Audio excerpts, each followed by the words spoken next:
ખાતે કચ્છ મુસ્લિમ સમાજની range IG સમક્ષ રજૂઆત, આગેવાનો વિરુદ્ધ નોંધાયેલી ફરિયાદ રદ કરવાની માંગ। ભુજ ખાતે કચ્છ મુસ્લિમ સમાજ દ્વારા આજે રેન્જ આઈજી સમક્ષ આવેદનપત્ર આપી રજૂઆત કરવામાં આવી હતી। ગાંધીધામ એ ડિવિઝનમાં મુસ્લિમ સમાજના આગેવાનો વિરુદ્ધ નોંધાયેલી પોલીસ ફરિયાદ મુદ્દે સમાજમાં ચિંતા વ્યક્ત કરવામાં આવી રહી છે। અગાઉ પણ આ મામલે મુસ્લિમ સમાજના આગેવાનો દ્વારા પૂર્વ કચ્છ પોલીસ અધિક્ષકને મળી રજૂઆત કરવામાં આવી હતી। મળતી માહિતી મુજબ હાજી ચુમ્મા રાયમા દ્વારા મુસ્લિમ સમાજના આશરે 13 જેટલા આગેવાનો સામે ફરિયાદ નોંધાવવામાં આવી હોવાનું જાણવા મળ્યું છે। આ મામલે સમાજના આગેવાનો ભેગા થઈને ફરી એકવાર પોલીસ સમક્ષ રજૂઆત કરી છે અને આ ફરિયાદને રદ કરવાની માંગ ઉઠાવી છે। સાથે જ સમગ્ર મામલે નિષ્પક્ષ તપાસ કરવામાં આવે અને કોઈપણ પ્રકારનો અન્યાય ન થાય તે માટે યોગ્ય પગલાં લેવામાં આવે તેવી પણ અપીલ કરવામાં આવી છે। સમાજના આગેવાનોનું કહેવું છે કે આ મુદ્દે શાંતિ અને સૌહાર્દ જળવાઈ રહે તે અત્યંત જરૂરી છે। રિપોર્ટર કેતન સોની। તો એક છે કે 2 જણાને અટક કર્યો છે, ખંડણીનો કેસ છે, મુદ્દામાલ શું છે? 2 દિવસ રિમાન્ડમાં કોઈ મુદ્દામાલ મળ્યો નથી। આ કિનાખોરીથી ફરિયાદ કરવામાં આવી છે અને કોઈકની ધોરણી જુમાભાઈ એમ કહેતો હોય કે 2 જણા ઉપર મેં ફરિયાદ કરી છે, તો પછી આ 11 જણા કેમ આવ્યા? એ પોતાના નિવેદન કહે છે કે આ ફલાણાભાઈ નિર્દોષ છે, ફલાણાભાઈ નિર્દોષ છે, તો પછી તે ફરિયાદ કેમ કરી? પોલીસ એમ કહે છે કે મને જુમાભાઈએ ફરિયાદમાં નામ લીધા છે। જુમાભાઈને પૂછીએ તો એમ કહે છે કે કોલ ડિટેલો પરથી નામ આવે। કોલ ડિટેલો પરથી પોલીસને કેમ કરે? બધાના નામ તો જુમાભાઈ જ આપે। આ નંબર કોણ છે? અલી મામદ સાથે કોના છે નંબર? એટલે આ દેશ તો અહીંથી ખોટો માણસોને હેરાન કરવા માટે અને સમાજના આગેવાનો અંદરો અંદર બાજે એના માટે આ ષડયંત્ર કરવામાં આવેલ છે। શું માંગ છે તમારી? માંગ એ છે કે આ તટસ્થ તબલ 169 કરીને FIR રદ કરવામાં આવે છે। આજે આઈજી સાહેબ પાસે સમાજના આગેવાનો દ્વારા આવેદનપત્ર આપવામાં આવ્યા હતા। આ આવેદનપત્ર આપવાનો અમે અગાઉ SP સાહેબ પૂર્વને પણ મળ્યા, આવેદનપત્ર આપ્યું, પણ અમને એવું લાગ્યું કે હજી સંતોષકારક નથી, કેમ કે આ ફરિયાદ જે છે, વાત આજે મુદ્દાસર વાત એક બે વાત કરવાની છે। ફરિયાદ ખોટી કેમ છે? જે ફરિયાદ કરી છે સેક્શન 67A, જેની સજા એક અધિનિયમ છે IT એક્ટની ધમકાવવામાં, જે સજા એની સજા છે 5 વર્ષ।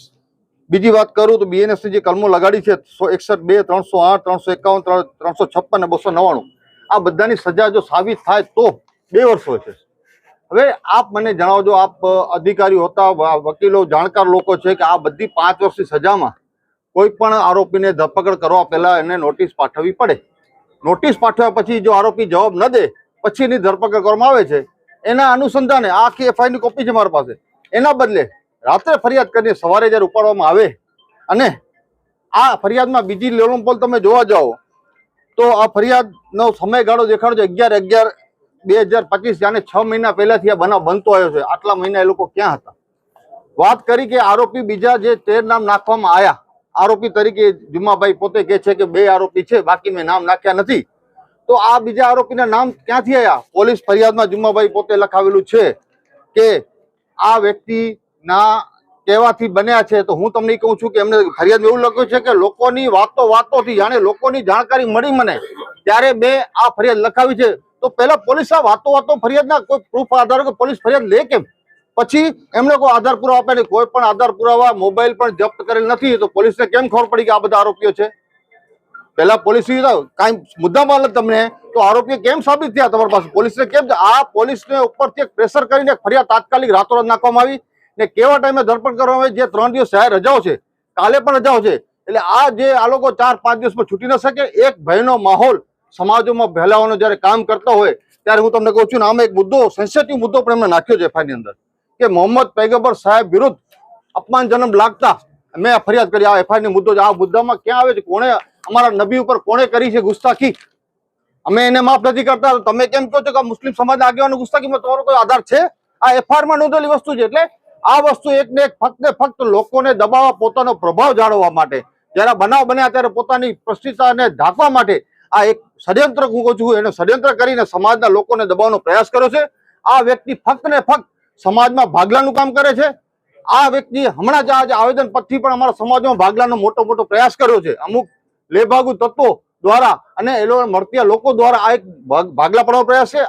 આ મેં એક જ માંગણી છે, આ ફરિયાદ સાવ તદ્દન ખોટી છે। પોલીસે જે આ કલમો લગાડી છે એની અંદર પોલીસ ડાયરેક્ટ ધરપકડ કરતી નથી શકતી, પોલીસ પાસે કોઈ પુરાવા નથી, તો પછી આ આરોપી સાબિત કેમ થાય છે? એના બાબતે અમે આઈજી સાહેબને રજૂઆત કરવા આવ્યા હતા।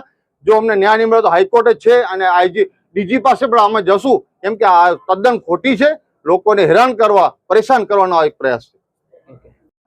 મારું નામ અલી મોહમ્મદ જત છે. આજે અમે આઈજી સાહેબને મુલાકાત માટે આવ્યા હતા. કચ્છના મુસ્લિમ સમાજના 6 સમાજના પ્રતિનિધિઓ, અખિલ કચ્છ જત મલિક સમાજ, અખિલ કચ્છ મિયાણા ગ્રાસિયા સમાજ, શેખ દાદા સમાજ, સૈયદ સમાજ, મંદરા સમાજ અને કુંભાર સમાજ, આ સમાજ જે છે એ કચ્છમાં બહોળી સંખ્યામાં પોતાનું પ્રતિનિધિત્વ કરી રહી છે. અને આજે જે જુમાભાઈ રાયમા દ્વારા કચ્છના મુસ્લિમ સમાજના આગેવાનો વિરુદ્ધ જે ફરિયાદ લખાવવામાં આવી છે ખંડણીની, તો એ ખંડણીની ફરિયાદ રદ થાય, એ ફરિયાદ ખોટી છે એવું રજૂઆત કરવા માટે અમે આજી સાહેબનું આજે મુલાકાત લેવા માટે આવ્યા હતા. આજી સાહેબે એમના પ્રતિનિધિઓ મારફત અમારું આવેદનપત્ર સ્વીકાર્યું છે, તો એમનો આભાર માનું છું. અને એમણે અમારી સાથે ટેલિફોનિક વાત કરી છે અને એમનો વિશ્વાસ અપાયો છે. તો અમારી આજની દિવસે આ જ માંગ છે કે જુમાભાઈએ ફરિયાદ કરી છે અને એમ કહે છે કે મેં માત્ર 2 જ જણાના ખંડણીમાં નામ આપ્યા છે. તો ખંડણીમાં 2 જણાના નામ હોય તો પછી 13 જણા વિરુદ્ધ ફરિયાદ કેમ ખંડણીની દાખલ થઈ? આવી ભારે કલમો સાથેની ફરિયાદ પોલીસ દ્વારા કરવામાં આવી છે કે જુમાભાઈ દ્વારા કરવામાં આવી છે? એની સ્પષ્ટતા યા તો પોલીસ કરી શકે છે યા જુમાભાઈ કરી શકે છે. જુમાભાઈ એમ કહે છે કે મેં નથી કરી. પોલીસનો આ અંગેનો કોઈ નિવેદન હજી આવ્યું નથી કે આ ફરિયાદ કોણે કરી છે. તો જુમાભાઈ એમ કહે છે કે આ પોલીસે નામ ખોલાવ્યા છે. એટલે આ વિરોધાભાસ નિવેદનો છે બંને જગ્યાએ. તો અમે આઈજી સાહેબનું ધ્યાન દોર્યું છે કે આની તપાસ થવી જોઈએ અને આ મુસ્લિમ સમાજના જે જવાબદાર આગેવાનો છે, સમાજના આગેવાનો છે, હિતરક્ષ સમિતિના આગેવાનો છે, એ બધાએ વિરુદ્ધ આ ફરિયાદ ખોટી જે ખંડણીની ફરિયાદ છે રદ થવી જોઈએ.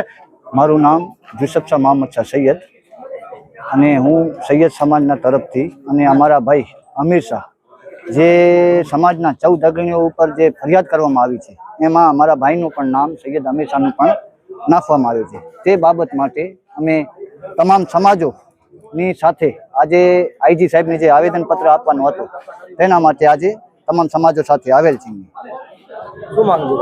અમારી માંગ એ છે કે આજે છેલ્લા 1.5 મહિનાથી આ મેટર ચાલુ છે.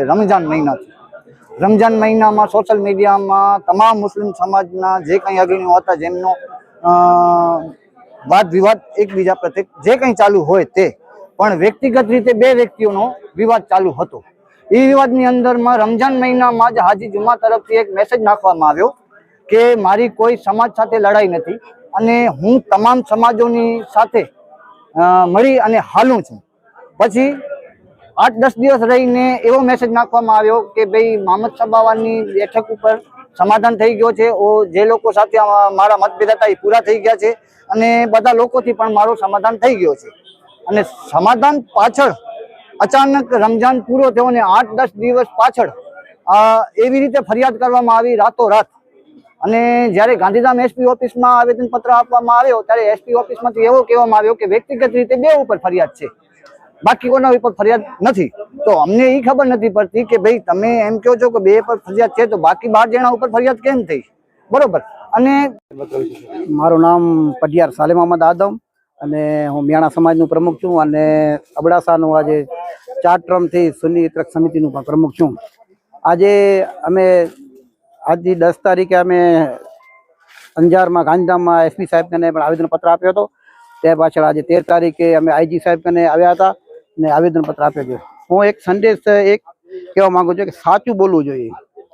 કોઈ પણ સમાજમાં ક્યાં પણ અન્યાય થતું હોય તો ન્યાય માટે લડવું જોઈએ, એ પણ આપણું છે હોવું જોઈએ. અને ન્યાય માટે ક્યાં પણ તંત્રે તમે જાઓ પણ સાચું બોલવું જોઈએ, ક્યાં પણ આ ભેરસેર ના જોઈએ. આજે લગભગ મારા ખ્યાલે અમે 6 તારીખે ભેગા થયા હતા મુસ્લિમ સમાજના આગેવાનો હોય બધા. 6 તારીખે 4 વ્યક્તિઓ ભુજના, એક હું નામ પણ લઈ લઉં છું કારણ કે જે વસ્તુ સાચી હશે ને એ જ સમાજને ખબર પડશે કે સાચું શું છે.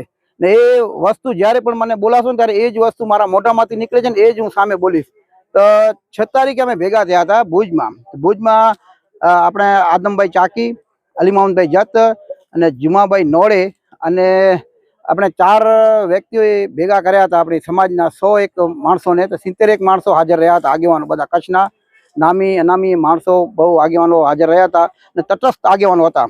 તો એની વચમાં અમારી હાલી કે ભાઈ આજે 1 મહિનાથી આ હાલે છે જે વિડીયો મીડિયામાં સોશિયલ મીડિયામાં જુમાભાઈ અને 2-3 જે લેડીઝોમાંથી વ્યક્તિઓમાં જે હાલે છે બબાલ એ બધું પૂરું કરી નાખીએ। तो इस वीडियो को लाइक करें, हमारे चैनल को सब्सक्राइब कर बेल आइकन जरूर प्रेस करें हमारी न्यू वीडियो सबसे पहले देखने के लिए।